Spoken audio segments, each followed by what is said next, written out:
Okay, imagine this for a moment. You're walking through a forest, but it's on a world that's, well, it's radically different from ours. You stop, you pull out a simple wooden match, and you strike it. And the sound is sharp. The action is totally mundane. Totally mundane, but the flame that appears, it doesn't flicker, it doesn't glow softly or just, catch, it erupts. Right. It's not quite a full explosion, not that percussive shockwave, Mm. but it's a violent, instantaneous chemical event. It's this display of aggressive certainty that just violates every single assumption you have about how fire is supposed to behave. Exactly. The fire here is different. It's faster, it's hungrier, it feels almost alive, intentional in a way. And the air itself, it feels like it's just eager to join in, as if every breath you take is just a stored promise waiting for a tiny spark. And that's the world we're diving into. A world where oxygen isn't 21% of the atmosphere, it's half, 50%. We've been looking at a stack of sources detailing this hypothetical. And our mission today is really to unpack it and to focus on the dark side of all that abundance. Because at first glance, 50% oxygen. It sounds like a gift, right? It sounds incredible. Limitless energy, superhuman endurance, your lungs just filling with this pure, potent fuel. That's the great deception of the whole scenario. So why does it turn so dark so fast? Why is that abundance basically a trap? Because the immediate warning from all the science is that oxygen isn't just life's enabler, it's chemistry's ultimate ruthless accelerant. When you double the concentration of a highly reactive element like that, the planet stops feeling energized and just starts feeling profoundly unstable. You're essentially turning the entire global ecosystem into a pressurized chemical reactor. And everything made of carbon, including us, is just caught in the middle. Right in the middle. The difference between 21% and 50% is the difference between a controlled burn and planetary inferno. Okay, so let's start there. With the most dramatic, the most immediate physical change, fire. The sources make this chilling distinction that fire is no longer an event. It's a fundamental condition of existence. What does that actually look like? Well, it means the entire energy balance of the world has shifted. In our atmosphere, the reaction for fire combustion, it means a pretty big initial push of energy to get going. It's called activation energy. Right, to overcome the resistance in the air. Exactly. At 50% oxygen, that resistance just plummets. Combustion becomes incredibly easy. It requires so much less energy to kick off. So all the normal things that stop fires from starting are just gone. What kinds of materials that we don't even think about today suddenly become, catastrophic fuel sources? We're talking about things that barely burn now, like damp wood, organic fabrics, even dense green vegetation. All of it ignites easily. Wow. But here's where it gets really unsettling. Finely divided stuff, like powdered iron, aluminum filings, a pile of old decaying leaves, even a heavy accumulation of dust. Wait. In this atmosphere, they aren't just hazards. They're basically guaranteed accelerants. That just multiplies the trigger points for ignition. So it's not just a frayed wire anymore. We're talking sparks from friction, geothermal vents, lightning. Even static electricity, something we barely notice now, becomes a major, potentially catastrophic risk. Just from walking across a carpet. Think about the physics of it. Dragging furniture across a rough floor, walking quickly on certain synthetic textiles. You build up a static charge that could arc and find this perfectly receptive, oxygen-rich environment. So simple daily activity becomes dangerous. It means you have to move through the world with this meticulous, almost ritualistic care. You're always afraid of accidentally generating the one thing the atmosphere wants more than anything, a spark. And once that spark happens, the air makes sure it doesn't stay small. The sources talk about a spark initiating a runaway combustion event. Exactly. It's exponential. A fire doesn't have to wait for oxygen to diffuse in from the surroundings. The oxygen is already there, packed tight. The reaction just accelerates instantly. In our world, a forest fire sort of creeps along the ground or climbs trees. Here, the sources say they don't spread. They detonate outward. They consume landscapes in minutes, not days. This isn't fire management anymore. It's environmental warfare on a scale we can't imagine. They stop being wildfires and become global sculptors. That's the term. And think about the long-term effects. These hyper-oxygenated, high-heat fires, they burn deep. They don't just take the canopy. They incinerate the soil, the seed bank. They can actually alter the mineral composition of the topsoil. You mean permanently? They can vitrify the silica. Wait, vitrify, like turn the soil to glass? Essentially, yes. The heat is so intense and the burn so fast that the soil can partially fuse. And that land becomes biologically sterile for decades, maybe centuries. So ecosystems can never really settle. They're just in this constant state of recovery before the next big burn. Perpetual recovery. The only things that could survive Oh. would have to be, I don't know, mostly subterranean or have an incredibly high water content, but even that would fail eventually. The planet just expects constant renewal through fire. Which makes nighttime absolutely terrifying. A lightning strike in our world is dangerous, but it needs the right conditions. Dry fuel. In a 50% oxygen atmosphere, that need for dry fuel is pretty much gone. A single lightning strike could set off a chain reaction across a whole region of damp vegetation, a swamp, a rainforest, things that shouldn't burn. Wow. The sheer concentration of O2 means even the water vapor is less effective at stopping a fire from starting. So storm seasons aren't about rain anymore, they're fire seasons. You're talking about a civilization that has to track storms with the urgency of like a missile warning system. Correct. The population would need these vast coordinated retreats into heavily shielded bunkers, maybe deep underground, just waiting for the sky to stop being a threat.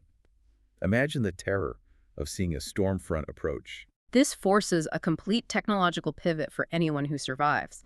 You have to treat combustion as the ultimate enemy, not a tool. So, goodbye campfires, goodbye candles, goodbye internal combustion engines as we know them. Unless they're in perfectly vacuum-sealed chambers, yes. Technology has to evolve around containment, suppression, and isolation.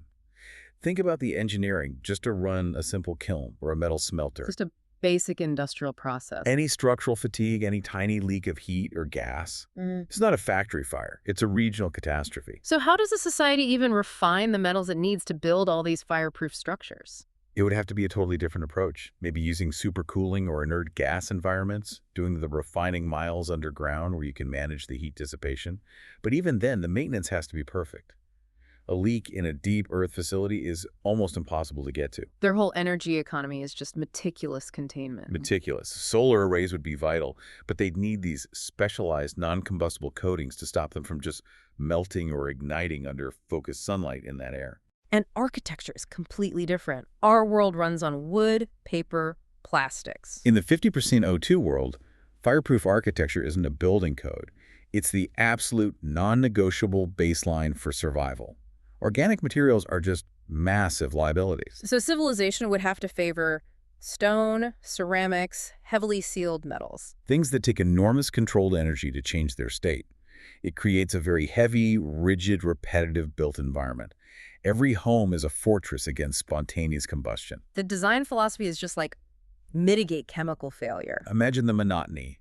No soft furnishings, nothing flammable, everything is hard, cool, metallic. It's an eerie picture, a technologically advanced society, hyper-vigilant, living in these heavy bunkers, and they're not afraid of invaders. They're terrified of the air they breathe. And if the outside world is that unstable, the internal world of any current organism is pure chemical toxicity.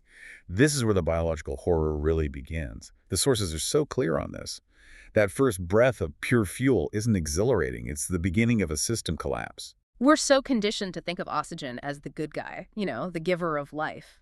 We forget it's also what makes things burn. If you dropped one of us into this 50% atmosphere, what's the first thing that fails? Our lungs. Immediately. They evolved to absorb oxygen at 21%, and they're just completely overwhelmed by the increase in partial pressure. The damage starts almost instantly in the respiratory tract. Walk us through that. How fast are we talking? Hours, maybe less. The lungs, specifically the delicate alveoli where the gas exchange happens, they're chemically burned. It leads to inflammation, fluid buildup, acute respiratory distress. And it doesn't stop at the lungs. No. The eyes, which are super sensitive to this kind of stress, would be damaged. And most critically, the central nervous system would start to fail. Neurological collapse. From oxygen, why the brain? The brain is a huge oxygen consumer. When it's flooded like that, it triggers vasoconstriction, which actually reduces blood flow. At the same time, the sheer volume of reactive oxygen species free radicals overwhelms the brain's defenses. It leads to cascading neuronal damage, seizures, dizziness, and then collapse. It's a rapid systemic poisoning. Let's get into that cellular level. The sources use this chilling analogy of the body rusting from the inside. That sounds like something straight out of a horror film. It's the perfect description of oxidative stress. It's the damage from free radicals. And to be clear, these are oxygen molecules that end up with an unpaired electron during metabolism. That makes them super unstable, super aggressive. They just want to steal an electron from anything nearby. So you've got these microscopic bandits just tearing through your cells. Exactly. Normally, our body's antioxidant systems mop them up and keep things in balance. But at 50% oxygen, the number of free radicals generated in every single cell it's exponentially higher. The defenses are just saturated instantly. So if the defenses are down, what do they attack? Everything. Yeah. They attack the cell membrane, which is made of lipids or fats. It's a process called lipid peroxidation. Imagine the cell wall as a balloon that's being constantly punctured. The cell gets leaky, unstable, dysfunctional. And what about the DNA? That seems like the real catastrophe. It is. The free radicals attack proteins, making them useless. But yet, the worst part is they attack the DNA itself. This causes an accelerated buildup of mutations and genetic damage. Every time a cell divides, it's copying a corrupted blueprint. So every breath you take is literally speeding up the breakdown of your own genetic code. Precisely. The cost of this abundance is immediate, and it's chronic. You're talking about accelerated aging, a drastically shorter lifespan, and a skyrocketing cancer risk as damaged cells start to proliferate. It's a recipe for a rapid chemical death. Which leads to the evolutionary mandate. To survive, the species has to actively resist this environment. The pressure is intense. Minimize internal reactivity. Evolution has to prioritize systems of denial. Denial. What does that look like physically? How do you deny the atmosphere? The main adaptation would have to be in the respiratory system. The lungs would need to evolve some kind of self-closing mechanism or incredibly sophisticated filters that only let a tiny necessary fraction of the oxygen cross into the bloodstream. It's an active rejection system. And once it's in the blood? The blood chemistry has to adapt too. It would need powerful buffers to neutralize the excess oxygen before it gets to sensitive tissues like the brain. Hemoglobin itself, the molecule that carries oxygen, might have to become less efficient, paradoxically. It'd have a lower affinity for oxygen, only delivering the bare minimum needed. And the internal defenses, the antioxidants, would have to become vastly more powerful. What's the cost of that? The cost is huge. Maintaining that kind of hyperdefense system is a constant energy drain. A huge chunk of your daily calories would go to pure chemical cleanup, just neutralizing free radicals and repairing DNA. That's energy you can't spend on growth or reproduction or thinking. Which brings us to what these evolved humans would look like. The sources suggest they'd seem calmer, slower, metabolically restrained. It's the ultimate paradox of abundance. They have access to infinite fuel, but they have to use the bare minimum to avoid self-destructing. Their calmness isn't from relaxation, it's from absolute non-negotiable necessity. Right. Any activity that spikes the metabolic rate, running, fighting, even a strong emotional outburst, would have a measurable, immediate physical cost. It just accelerates that cellular rusting. So they're slow not because they lack energy, but because speed is corrosive. Exactly. Restraint becomes the prerequisite for survival. It's ingrained in their biology. They are creatures living under a constant self-imposed throttle, perfectly adapted to a world that's always trying to burn them from the inside out. Now, if we pull back and look at the larger biosphere, the sources point to Earth's own history, like the Carboniferous period. Higher oxygen meant giant life forms. This 50% world would be a place of giants. Oh, absolutely. It would be a world of biological extremes. The most dramatic change would be in arthropods, insects, spiders, millipedes. Their size is currently limited by how they breathe, through passive oxygen diffusion. At 50% oxygen, that limit is gone. So we're talking about insects the size of dogs, or bigger, bold, armored, terrifyingly efficient. Yeah, potentially. It'd be faster, stronger, with incredible metabolic power. The skies would be full of massive flyers, dragonflies with wingspans we can't fathom, and predators, mammals or reptiles, would thrive on raw metabolic power bursts of speed and strength that would dwarf anything today. They'd be built for short, explosive lives. But there's that contradiction again. The fragility of being large, the same oxygen that makes you huge, also makes your tissue burn easier. Power becomes a liability. It's life on a razor's edge. In our world, a deep cut means bleeding, maybe infection. In this world, a break in the skin introduces a flood of fresh, high-concentration oxygen directly to damaged cells that are already running hot. Wait, are you saying a wound could literally cause an animal to catch fire internally? It introduces the constant risk of internal combustion on a cellular level. When tissue is damaged, cells burst, releasing reactive chemicals. Expose that to 50% oxygen, and you might not just bleed out, you might start a runaway exothermic reaction. Oh my God. A large animal with more mass and more risk of injury is living with this perpetual self-destructive threat. The very power they get from the air is a knife held to their own throat. Every hunt, every fall. It could be the end. It's like the world was designed with a kind of malicious intelligence, giving life the fuel for power, but making power the ultimate trap. And that forces them to evolve defenses against themselves. Thick hides, incredibly fast clotting, or behavioral patterns that minimize any risk of injury. Let's talk about the planet itself, the geophysics. How does 50% oxygen change rocks and dirt? Oxygen drives weathering relentlessly. Here, the atmosphere itself becomes the main corrosive agent. The speed at which rocks oxidize would accelerate dramatically. So any iron-bearing minerals would just rust faster. Faster is an understatement. They'd rust aggressively, breaking down silicate structures. Any metals used in construction would corrode at terrifying speeds. The whole planet would look permanently raw and chemically reactive. The sources mention rust-red deserts spreading across the continents, even in wet areas, just from the hyperoxidation. Yeah, the geology is constantly being torn down by the atmosphere. The air is like a universal acid bath. Formations that stand for millions of years on Earth might only last for thousands. And the oceans, how do they react? The oceans become these radically different chemical soups. They absorb huge amounts of oxygen, which stresses marine life adapted to low oxygen environments. But the real horror is these cycles of abundance and collapse. What does that mean? Well, algal blooms, fueled by all that excess oxygen and nutrients, would just explode to massive scales. Yeah. This is great for a little while until the bloom inevitably collapses. And when they die, they decompose. And that decomposition, amplified by the high oxygen, rapidly strips the surrounding water of all its oxygen, creating vast, deep anoxic dead zones. It kills almost everything below. So the sea just violently oscillates between explosive productivity and catastrophic die-off. It's just as unstable as the land. And finally, just the air itself. The sensory experience of living there must be overwhelming. What does it smell and feel like? The oxygen-rich air would sharpen sense. The volatile compounds that create smell would oxidize faster, becoming more potent. A forest wouldn't smell earthy.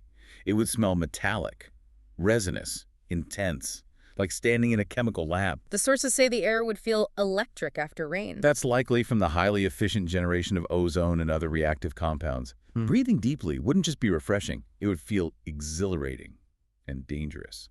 Like drinking something really strong and slightly toxic, a constant, low-level chemical high that you know is actively damaging your cells. It creates this kind of addictive danger, doesn't it? Trading your lifespan for momentary intensity, that has to feed into the psychology. It's the perfect bridge. We've established the external fire risk and the internal toxicity.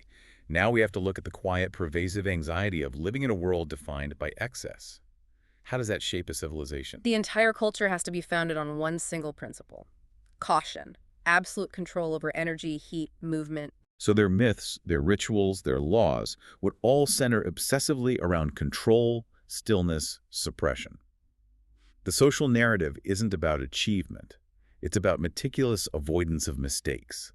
The cardinal sin in this society is carelessness. It's the total opposite of our frontier mentality, where we value risk-taking and aggression. Absolutely. The cultural narrative is hammered in from birth. Move gently. Children are taught the weight of their own movements, how to avoid friction, how to manage body heat, how to treat every potential spark as an existential threat. So what would their philosophies be about? They deify inertia, stillness. Their spiritual practices will be centered on minimizing metabolic rate, deep, slow breathing, not to gain energy, but to actively limit oxygen intake. Their histories would be cautionary tales of the reckless one's cities wiped out by one moment of unnecessary speed. And how is carelessness punished? Carelessness is treason. When one spark can cause a regional catastrophe, negligence is the lethal threat to everyone. Punishment would be swift and absolute. Exile, maybe, or forced isolation. Their laws would be overwhelmingly about regulatory details, protocols for travel, mandatory non-combustible clothing. Now, what about conflict? The sources suggest that war, as we know it, would be almost impossible. Traditional large-scale violence is fundamentally suicidal. If you use conventional explosives, they're instantly uncontrollable. The energy release is amplified by the atmosphere into indiscriminate regional annihilation. And any weapon that involves heat or friction, it literally backfires. You fire a cannon and you might ignite the very ground you're trying to defend. Precisely. Any conflict with heat or flame risks consuming both sides. So societies would have to favor stealth, distance, negotiation. Violence is just too inefficient when the environment amplifies every mistake into a planet-level threat. So if they do fight, what does that look like? It's information warfare, electronic sabotage, targeted poisoning, or very precise, non-combustible assassinations inside sealed, inert environments. It's a quiet war of meticulously managed risk. This must put incredible evolutionary pressure on intelligence. Aggression is a liability, so what triumphs? Anticipation. The highest form of intelligence becomes foresight. The ability to predict a storm, to calculate a material's failure point, to perfectly manage your own metabolic rate.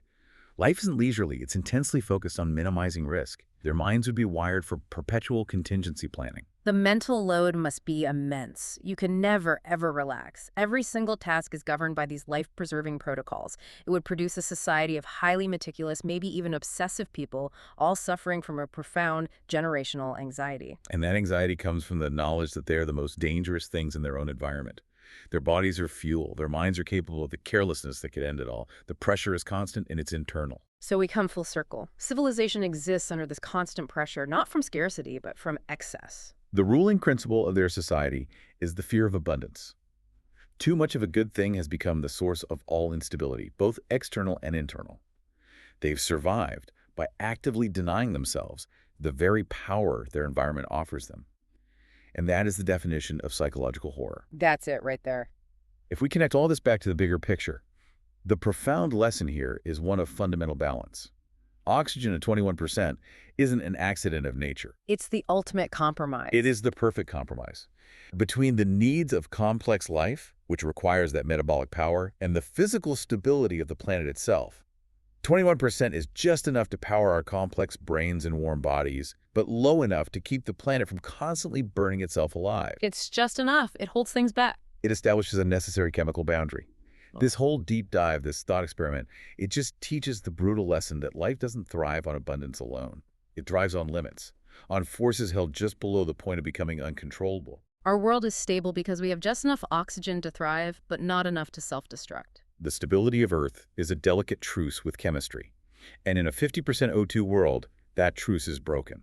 It's replaced by a permanent, violent war between life and the air itself. And that's the final thought to carry with you. A planet with 50% oxygen wouldn't feel like a paradise of effortless energy. It would feel like that opening image. A match held forever, just inches from ignition. Alive, but always defined by the instability of its own power. Always on the verge of burning itself away.